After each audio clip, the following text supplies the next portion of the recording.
ಬೆಂಗಳೂರಲ್ಲಿ ಸಾರ್ವಜನಿಕ ರಸ್ತೆಯನ್ನ ಕಬಳಿಸೋ ಪ್ರಯತ್ನ ಆಗಿದೆ. ಇಬ್ರು ಏಕಾಏಕಿ ಎನ್ಪಿಎಸ್ ಶಾಲೆ ರಸ್ತೆಯನ್ನ ಅಗೆದು ದರ್ಪ ತೋರಿದ್ದಾರೆ. ಸಾರ್ವಜನಿಕ ರಸ್ತೆಯನ್ನೇ ಕಬಳಿಸೋ ಪ್ರಯತ್ನ ಮಾಡಿದ್ದಾರೆ. ಎಂ ಕೃಷ್ಣಪ್ಪ ಮತ್ತೆ ಧರ್ಮೇಂದ್ರ ಕುಮಾರ್ ಶರ್ಮಾ ಈ ಇಬ್ಬರ ವಿರುದ್ಧ ಆರೋಪ ಕೇಳಿ ಬರ್ತಾ ಇದೆ. ಚಿಕ್ಕಬೆಳ್ಳಂದೂರು ಮತ್ತೆ ವರ್ತೂರು ಹೋಬಳಿಯಲ್ಲಿರುವಂತಹ ಶಾಲೆ 200 ಅಡಿ ರಸ್ತೆಯಲ್ಲಿ 4 ಕಡೆ ಗುಂಡಿಗಳನ್ನು ತೋಡಿದ್ದಾರೆ. ಆ ಮೂಲಕ ಸಮಸ್ಯೆ ಸೃಷ್ಟಿ ಮಾಡಿರೋದು.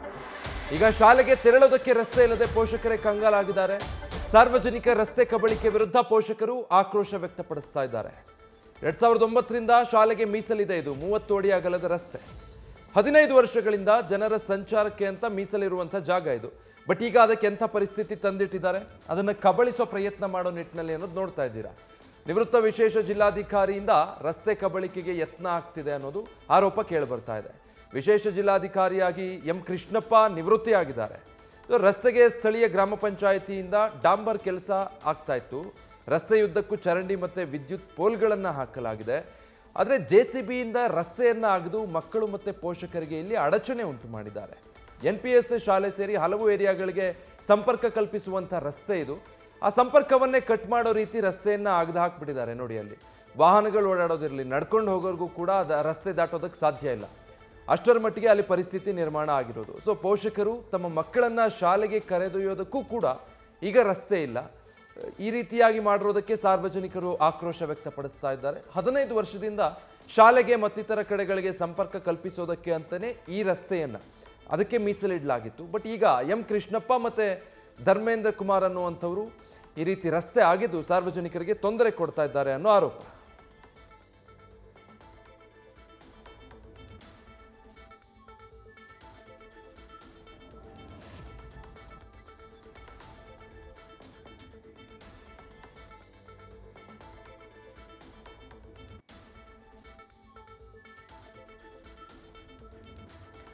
ನೋಡ್ತಾ ಇದ್ದೀರಾ ದೃಶ್ಯದಲ್ಲಿ ಅಲ್ಲಿ ಎಂಥ ಪರಿಸ್ಥಿತಿ ನಿರ್ಮಾಣ ಆಗಿದೆ ಅಂತ. ಇಷ್ಟು ದಿನ ಸಹಜವಾಗಿದ್ದಂಥ ರಸ್ತೆ ಅದು. NPS ಅನ್ನೋ ಒಂದು ಶಾಲೆಗೆ ಸಂಪರ್ಕ ಕಲ್ಪಿಸೋ ರಸ್ತೆ, ಜೊತೆಗೆ ಉಳಿದ ಭಾಗಗಳಿಗೂ ಕೂಡ ಅಲ್ಲಿಂದ ರೋಡ್ ಕನೆಕ್ಟ್ ಆಗ್ತಾ ಇತ್ತು. ರಸ್ತೆಯನ್ನೇ ಹೇಗೆ JCB ಮೂಲಕ ಅಗೆದ್ಬಿಟ್ಟಿದ್ದಾರೆ ನೋಡ್ತಾ ಇದ್ದೀರಾ. ಬೆಳಗಾಗೆದ್ದು ಬಂದವ್ರಿಗೆ ಇದೇನಪ್ಪ ನಿನ್ನೆ ರಸ್ತೆ ಇತ್ತು, ಇವತ್ತು ನೋಡಿದ್ರೆ ಈ ಥರ ಹಳ್ಳ ಮಾಡಿಟ್ಟಿದ್ದಾರಲ್ಲ ಅಂತ ಅನ್ಸೋ ಹಾಗಾಗಿದೆ. ಪೋಷಕರು ಮಕ್ಕಳನ್ನು ಕರ್ಕೊಂಬಂದು ಶಾಲೆಗೆ ಬಿಡೋದಕ್ಕೆ ಅಂತೋದ್ರೆ ರಸ್ತೆ ಸಂಪರ್ಕನೇ ಕಟ್ ಆಗಿದೆ. This is not the way that they have dig the road. This is not possible for the small kids. How will they cross this dark ditch and how will they reach the school? This is not at all correct. We have asked the student, the management, everybody, the landowner also, we have asked them that please give us way, give the way to the small children so that they can reach the school on time. They haven't understand anything. They haven't listened to our thing, which is not possible. And today what they have done, who will cross this ditch and go there? This is not at all tolerated, sir. We want this road to be properly maintained so that the children can reach to school on time also. Please, sir, please look into this matter. Thank you so much. The way the owner did is very wrong because how can we drop the kids to the school on time? So this is very ridiculous and we cannot tolerate. Management should take care of these things. Thank you guys. Yeah, this is not tolerable. ಇದು road ಬಂದ್ಬಿಟ್ಟು ಒಂದು almost around 6 months ಆಗಿದೆ. ಇದು ಅವ್ರ problem ಕೊಡ್ತಾ ಇದೆ. ಮತ್ತೆ ಇದು ಫುಲ್ ಬ್ಲಾಕ್ ಮಾಡಿದ್ದಾರೆ. ಮತ್ತೆ ಈಗ ಟ್ರೆಂಚ್ ಮಾಡಿದ್ದಾನೆ. ಆಮೇಲೆ ನನ್ನೆ ಅವರು ಓಪನ್ ಮಾಡಿದ್ದಾನೆ. ಮತ್ತೆ ತಿರ್ಗಾ ಇದಾಗಿದೆ.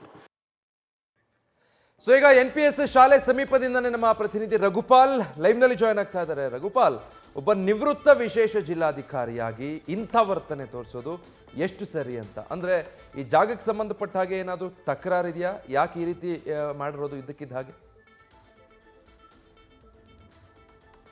ವಿಜಯ್, ಇದು ಬೆಂಗಳೂರಿನ ವರ್ತೂರು ಹೋಬಳಿ ಚಿಕ್ಕಬೆಳ್ಳಂದೂರು ಗ್ರಾಮದಲ್ಲಿರುವಂತಹ NPS ಶಾಲೆ. ಸುಮಾರು 1000ಕ್ಕೂ ಹೆಚ್ಚು ಮಕ್ಕಳು ಇಲ್ಲಿ ವ್ಯಾಸಂಗ ಮಾಡ್ತಿರುವಂಥದ್ದು. ಇಂತಹ ಪ್ರತಿಷ್ಠಿತ ಶಾಲೆಗೆ ಇರುವಂತಹ ಸುಮಾರು 2009ರಿಂದಲೂ ಕೂಡ ಪ್ರತಿಯೊಂದು ದಾಖಲೆಗಳಲ್ಲಿ ಜೊತೆಗೆ ಗೂಗಲ್ ಮ್ಯಾಪ್ನಲ್ಲೂ ಕೂಡ ರಸ್ತೆ ಅಂತ ತೋರಿಸಲಾಗ್ತಾ ಇದೆ. ಸುಮಾರು 30 ಅಡಿಗಳ ರಸ್ತೆ ಇದೆ.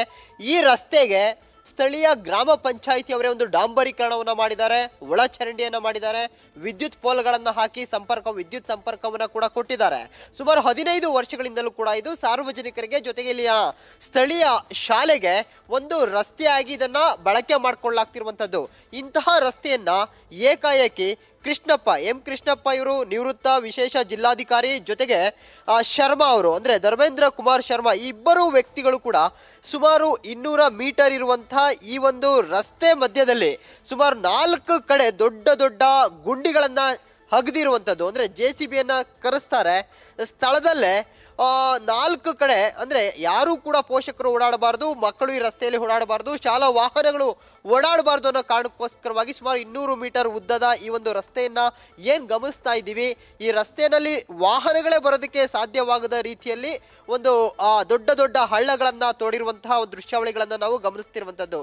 ಈ ರಸ್ತೆಯನ್ನ ನೋಡ್ತಾ ಇದ್ದೀವಿ, ಡಾಂಬರೀಕರಣವನ್ನ ಕೂಡ ಸ್ಥಳೀಯ ಗ್ರಾಮ ಪಂಚಾಯಿತಿಯವರೇ ಮಾಡಿರುವಂತದ್ದು. ಜೊತೆಗೆ ಪಕ್ಕದಲ್ಲಿ ಚರಂಡಿ ಇದೆ, ಆ ಚರಂಡಿಯನ್ನ ಕೂಡ ಸ್ಥಳೀಯ ಗ್ರಾಮ ಪಂಚಾಯಿತಿಯವರೇ ಮಾಡಿರುವಂತದ್ದು. ಜೊತೆಗೆ ವಿದ್ಯುತ್ ಸಂಪರ್ಕಕ್ಕೋಸ್ಕರವಾಗಿ ಈ ರಸ್ತೆಯ ಪಕ್ಕದಲ್ಲಿ ವಿದ್ಯುತ್ ಪೋಲ್ಗಳನ್ನ ಕೂಡ ಹಾಕಲಾಗಿದೆ. ಹೀಗಿದ್ರು ಕೂಡ ನಿನ್ನೆ ಏಕಾಏಕಿ JCBಯನ್ನ ಕರೆಸ್ತಾರೆ. ಸ್ಥಳದಲ್ಲೇ ಕೃಷ್ಣಪ್ಪ ಅವರು ಕೂಡ ನಿಂತ್ಕೊಳ್ತಾರೆ, ಅವ್ರು ಶರ್ಮಾ ಅವರು ಕೂಡ ನಿಂತ್ಕೊಳ್ತಾರೆ. ಈ ಒಂದು ರಸ್ತೆ ಮಧ್ಯದಲ್ಲಿ ಯಾರು ಕೂಡ ಸಂಚಾರ ಮಾಡೋದಕ್ಕೆ ಸಾಧ್ಯ ಆಗದ ರೀತಿಯಲ್ಲಿ ಗುಂಡಿಗಳನ್ನ ತೋಡಿಸಿ ಹೋಗಿರುವಂತದ್ದು. ಇದರ ವಿರುದ್ಧ ಪೋಷಕರು ಜೊತೆಗೆ ಶಾಲಾ ಆಡಳಿತ ಮಂಡಳಿ ಕೂಡ ಕಿಡಿಕಾರ್ತಿರುವಂತದ್ದು. ಯಾಕಂದ್ರೆ ಯಾವುದೇ ಸಿವಿಲ್ ವಿಚಾರಗಳಿದ್ದಂತಹ ಸಂದರ್ಭದಲ್ಲಿ ಅಥವಾ ಲ್ಯಾಂಡ್ ಅವ್ರದ್ದೇ ಆಗಿದ್ರೂ ಕೂಡ ಅವರು ನ್ಯಾಯಾಲಯ ಇದೆ, ಕೋರ್ಟ್ಗೆ ಹೋಗಬಹುದು, ನ್ಯಾಯಾಲಯಕ್ಕೆ ತೆರಳಿ ಒಂದು ಪರ್ಮಿಷನ್ ಅನ್ನು ತಗೊಂಡು ಬರಬೇಕಾಗುತ್ತೆ. ಜೊತೆಗೆ ಸ್ಥಳೀಯ ಪೊಲೀಸರು ಕೂಡ ಮನವಿ ಮಾಡಬೇಕಾಗುತ್ತೆ. ಆಗ ತಮ್ಮ ಪ್ರಾಪರ್ಟಿಗೆ ಒಂದು ಕಾಂಪೌಂಡ್ ಹಾಕೊಳ್ಳುವಂತ ಕೆಲಸವನ್ನು ಕೂಡ ಮಾಡಬೇಕಾಗುತ್ತೆ. ಆದ್ರೂ ಎಲ್ಲೂ ಕೂಡ ಒಂದು ಕೋರ್ಟ್ಗೆ ಹೋಗಿಲ್ಲ, ಏಕಾಏಕಿ ಬರ್ತಾರೆ. 15 ವರ್ಷಗಳಿಂದ ಏನು ರಸ್ತೆಯಾಗಿ ಇದು ಬಳಕೆ ಆಗ್ತಿರುತ್ತೆ. ಈ ಒಂದು ರಸ್ತೆಯನ್ನು ಏಕಾಏಕಿ ಬಂದ್ ಮಾಡಿರುವಂಥದ್ದು ಎಷ್ಟು ಸರಿ ಅನ್ನೋ ಒಂದು ಪ್ರಶ್ನೆಯನ್ನ ಕೂಡ ಇಲ್ಲಿನ ಪೋಷಕರು ಮಾಡ್ತಿರುವಂಥದ್ದು. ಈಗ ಈ ರಸ್ತೆ ಇಲ್ಲದೆ ಇರೋ ಕಾರಣಕ್ಕೋಸ್ಕರವಾಗಿ ಸುಮಾರು 5-6 ಕಿಲೋಮೀಟರ್ ಸುತ್ತಾಡ್ಕೊಂಡು ಬಂದು ಕಾಲ್ದಾರಿಗಳಲ್ಲಿ ತಮ್ಮ ಮಕ್ಕಳನ್ನ ಶಾಲೆಗೆ ಬಿಡುವಂತಹ ಪರಿಸ್ಥಿತಿ ಈಗ ನಿರ್ಮಾಣ ಆಗಿದೆ. ಪೋಷಕರು ಆಕ್ರೋಶವನ್ನು ಕೂಡ ವ್ಯಕ್ತಪಡಿಸ್ತಾ ಇದ್ದಾರೆ. ಯಾರು ಈ ರಸ್ತೆಯನ್ನು ಬಂದ್ ಮಾಡಿರುವಂಥದ್ದು, ಪ್ರತಿನಿತ್ಯ ನಾವು ಇದೇ ರಸ್ತೆ ಮಾರ್ಗವಾಗಿ ತಮ್ಮ ಮಕ್ಕಳನ್ನ ಶಾಲೆಗೆ ಬಿಟ್ಟು ಬರ್ತಾ ಇದ್ವಿ, ಆದ್ರೆ ಇವತ್ತು ಬೆಳಗ್ಗೆ ಬಂದಂತಹ ಸಂದರ್ಭದಲ್ಲಿ ಈ ರೀತಿಯಾದಂತಹ ಪರಿಸ್ಥಿತಿ ನಿರ್ಮಾಣ ಆಗಿದೆ ಅನ್ನೋ ಒಂದು ಆಕ್ರೋಶವನ್ನು ಕೂಡ ಸ್ಥಳೀಯ ಪೋಷಕರು ವ್ಯಕ್ತಪಡಿಸ್ತಿರುವಂಥದ್ದು. ಜೊತೆಗೆ ಪೊಲೀಸರು ಕೂಡ ಒಂದು ಮನವಿಯನ್ನ ಕೂಡ ಮಾಡ್ಕೊಂಡಿದ್ದಾರೆ. ಅಂದ್ರೆ ಏಕಾಏಕಿ ರಸ್ತೆಯನ್ನ ಈ ರೀತಿಯಾಗಿ ಬಂದ್ ಮಾಡುವಂಥದ್ದು ಎಷ್ಟು ಸರಿ ಅಂತ ಹೇಳ್ಬಿಟ್ಟು ಪೊಲೀಸರು ಕೂಡ ಸ್ಥಳಕ್ಕೆ ಬಂದು ಒಂದು ಬುದ್ಧಿವಾದವನ್ನ ಕೂಡ ಹೇಳಿ ಹೋಗಿದ್ದಾರೆ. ಒಂದು ವೇಳೆ ಏನಾದರೂ ಈ ಪ್ರಾಪರ್ಟಿ ನಿಮಗೆ ಸೇರಿದ್ದಾದಲ್ಲಿ ಕೋರ್ಟ್ ಮುಖಾಂತರ ಒಂದು ಸ್ಟೇನ ತೆಗೆದು ಬಂದು ಒಂದು ಕಾಂಪೌಂಡ್ ಅನ್ನು ನಿರ್ಮಾಣ ಮಾಡ್ಕೊಳ್ಳಿ, ಈಗ ಏಕಾಏಕಿ ಬಂದ್ ಮಾಡುವಂಥದ್ದು ಎಷ್ಟು ಸರಿ ಅನ್ನೋ ಒಂದು ಬುದ್ಧಿವಾದವನ್ನು ಪೊಲೀಸರು ಕೂಡ ಹೇಳಿದ್ರು ಕೂಡ ಅವರ ಮಾತಿಗೂ ಕೂಡ ಯಾವುದೇ ಒಂದು ಬೆಲೆ ಕೊಡದೆ, ಅಂದ್ರೆ ಅವರ ಮಾತನ್ನು ಕೂಡ ಗೌರವಿಸದೆ ಈ ರೀತಿಯಾದಂಥ ಒಂದು ಕೃತ್ಯವನ್ನು ಎಸಗಿದ್ದಾರೆ. ಈ ಒಂದು ಗುಂಡಿಗಳನ್ನು ನಿರ್ಮಾಣ ಮಾಡಿದ್ದಾರೆ ಅನ್ನೋ ಒಂದು ಆಕ್ರೋಶವನ್ನು ಕೂಡ ಸ್ಥಳೀಯರು ವ್ಯಕ್ತಪಡಿಸ್ತಿರುವಂಥದ್ದು. Vijay, thank you Raghupal. News first ನಿರ್ಭೀತಿಯಿಂದ ನಿಮ್ಮ ಪರವಾಗಿ.